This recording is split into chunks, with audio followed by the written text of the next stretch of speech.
আসসালামু আলাইকুম, কেমন আছেন সবাই? আশা করি সবাই ভালোই আছেন। অতিরিক্ত কিন্তু কোনো কিছুই ভালো না। আর অতিরিক্ত সম্পদ আপনার জীবনে কখনোই সুখ এনে দেয় না। সে আলোকে আজকে যেহেতু কথা বলতে এসেছি, তার আগে আপনাদের সঙ্গে ছোট্ট একটা গল্প শেয়ার করি। সোশ্যাল মিডিয়াতে কিছুদিন আগে একটা ভিডিও ভাইরাল হয়েছিল।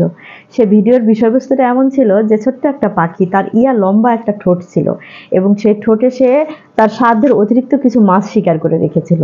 কিন্তু তার যখন ক্ষুধা লেগেছিল, সে মাছ যখন সে খাওয়ার চেষ্টা করেছিল, পর্যায়ক্রমে সে চেষ্টা করে প্রত্যেকটা বারই সে ব্যর্থ হয়ে লাস্টে ছোট্ট একটা মাছ সে খেতে পেরেছিল। তো এই ভিডিওটা কিন্তু আমাদেরকে অনেক কিছু শিখিয়ে দিয়ে গেছে। যে কোনো জিনিস যে আল্লাহ সৃষ্টির দুনিয়াতে পাঠিয়ে দেয় শুধু যে দেখার জন্য তা কিন্তু না, প্রত্যেকটা দেখা থেকে আমাদের শেখার কিন্তু অনেক কিছুই থেকে যায়। বর্তমান সময়ের প্রেক্ষাপটে দেখুন, বাংলাদেশের একেবারে টপ লেভেলের তুঙ্গের যারা বিশাল বিশাল যারা প্রতিপত্তি ধনী বলেন, শিল্পপতি বলেন, তারা কিন্তু বর্তমানে সেই ওই মাছ শিকারের মতো একেবারে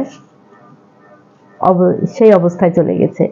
আমি নাম নিচ্ছি না, আপনারা হয়তো বা বর্তমান সিচুয়েশনে ধরতে পেরেছেন যে একেবারে টপ লেভেলের যারা ছিল তাদের 5টা টাকাও এখন তাদের কোনো কাজে আসছে না।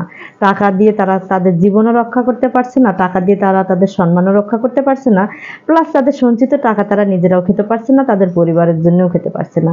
তারা শুধু অন্যায়ভাবে অবৈধভাবে টাকাই অর্জন করে গেছেন। কিন্তু দিন শেষে হিসাবটা কি দাঁড়াইছে যে তাদের রিজিকে আল্লাহ যা নির্ধারণ করে রেখেছে তাই কিন্তু বর্তমানে তারা ভোগ করছে, সেটা সুখ হোক কিংবা দুঃখ হোক।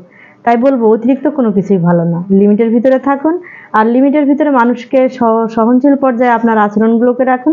মানুষের ভালোবাসা অর্জন করুন, অর্থ প্রতিপত্তি না, মানুষের ভালোবাসা অর্জন করলে আপনি একেবারে জীবনের শেষ পর্যায় পর্যন্ত ভালো থাকবেন, সুখী থাকবেন এবং মরে যাওয়ার পরেও কিন্তু আপনি মানুষের মাঝে বেঁচে থাকতে পারবেন। আর এটাই বাস্তব কথা, এটাই সত্যি কথা। তাই অর্থ না, সম্মানের পিছনে দৌড়ান, মানুষের ভালোবাসার পিছনে দৌড়ান।